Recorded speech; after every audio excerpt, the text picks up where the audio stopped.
Hello guys, welcome back. ശരിക്കും ഞെട്ടിപ്പോയിട്ടോ ഈ video കണ്ടപ്പോൾ.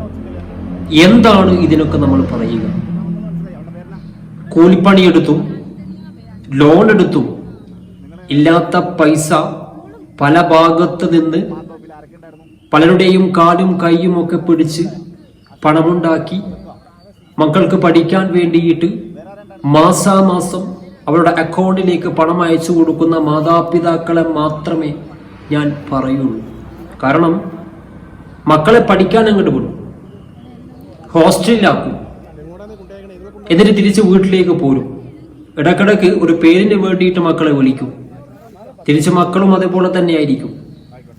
മക്കള് നാശത്തിലേക്ക് പോകാൻ ഇതിനും നല്ലൊരു സാഹചര്യം ഉണ്ടാവുകയില്ല എന്നേ ഞാൻ പറയുള്ളൂ. മക്കളെ പഠിപ്പിക്കാൻ വിട്ടുകഴിഞ്ഞാൽ നിങ്ങളുടെ ഉത്തരവാദിത്വം കഴിഞ്ഞു എന്നാണ് നിങ്ങൾ ചിന്തിക്കുന്നത് എങ്കിൽ നിങ്ങൾ പിന്നെ മക്കളെ ഉണ്ടാക്കേണ്ട ആവശ്യം ഇല്ല എന്നേ പറയുള്ളൂ.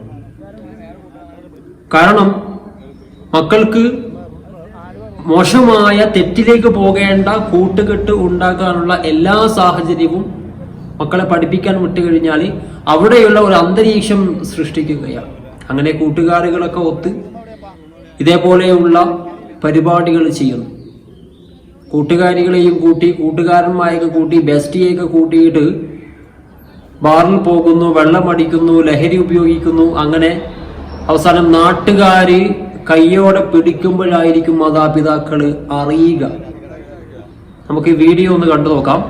എല്ലാവരും വീഡിയോ ഒന്ന് ലൈക്ക് ചെയ്ത് കാണാൻ ശ്രമിക്കുക. പരമാവധി വീഡിയോ ഒന്ന് ഷെയർ ചെയ്ത് കൊടുക്കുക. സമയം കളയണ്ട, വീഡിയോ കാണാം. ഈ കിടക്കണ കൊച്ചിന്റെ പേരനാ? അവളുടെ പേരനാ? മോള് കൂട്ടാൻ വന്നത് മനസ്സിലായി. അവളുടെ പേരനാ? അഞ്ജലിയിലെ.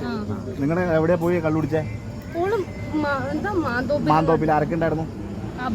അബ്ദും, പിന്നെ അസ്ലയുണ്ടായോ? അസ്ലയുണ്ടായോ? സ്വതക്കോ? പിന്നെ വേറെ ആരുണ്ടായിരുന്ന പറ. അതായത് ഒരു കൂട്ടുകാരി മറ്റൊരു കൂട്ടുകാരിയെ കൂട്ടാൻ വന്നതാണ്.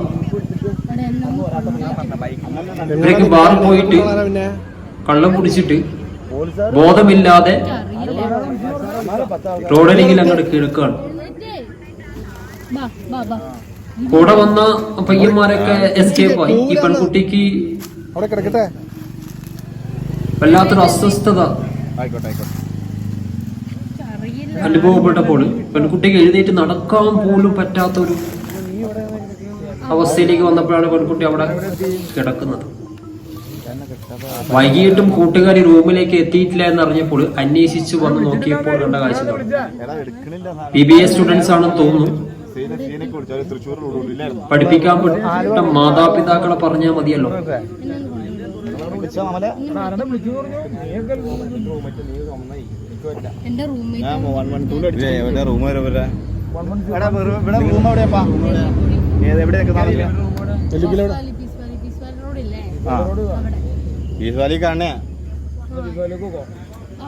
നാട്ടുകാരെ കൈയോടെ പിടിച്ചു, നാട്ടുകാരെ പിടിച്ചു, പോലീസിനെ ഏൽപ്പിച്ചു. അങ്ങനെയാണ് തോന്നുന്നു ഇവിടെ നടന്നത്. എന്തായാലും പഠിപ്പിക്കാൻ വിട്ടു കഴിഞ്ഞാല് പഠിച്ച് നല്ല നിലയിലായി നല്ല റാങ്കും നേടിയിട്ട് തിരിച്ച് വരും എന്നുള്ള പ്രതീക്ഷയിലാണ് നിങ്ങൾ മക്കളെ അയക്കുന്നത് എങ്കിൽ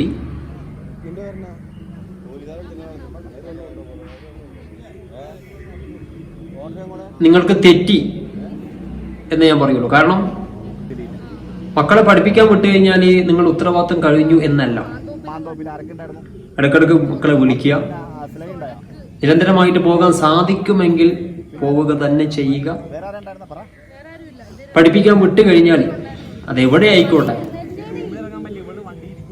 നിങ്ങളുടെ മക്കള് ആരുടെ കൂടെയൊക്കെയാണ് സമയം ചെലവഴിക്കുന്നത്, ഒഴിവ് ദിവസങ്ങളിൽ പുറത്തേക്ക് പോകാറുണ്ടോ, അങ്ങനെ പോകുന്നുണ്ടെങ്കിൽ ആരൊക്കെയായിട്ടാണ് പോകുന്നത്, കൂട്ടുകെട്ട് ആരൊക്കെയായിട്ടാണ്, എന്തെങ്കിലും ദുശീലങ്ങൾ തുടങ്ങിയിട്ടുണ്ടോ,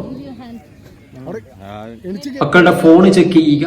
മക്കളുടെ ഫോണൊക്കെ ചെക്ക് ചെയ്യാൻ മാതാപിതാക്കൾക്ക് ഭയങ്കര പേടിയാണ്. അവരുടെ പ്രൈവസിയിലോട്ട് ഇടിച്ചു കയറിയിട്ട് അത് അവർക്ക് എന്തെങ്കിലും തോന്നുമോ എന്നുള്ള ഭയമാണ്. ഈ പ്രായത്തിൽ നിങ്ങളുടെ മക്കൾക്ക് എന്തിനാണ് പ്രൈവസി? കല്യാണം കഴിഞ്ഞിട്ടൊന്നുമില്ലല്ലോ. അതുകൊണ്ട് മക്കൾക്ക് എന്തിനാണ് പ്രൈവസിയുടെ ആവശ്യം?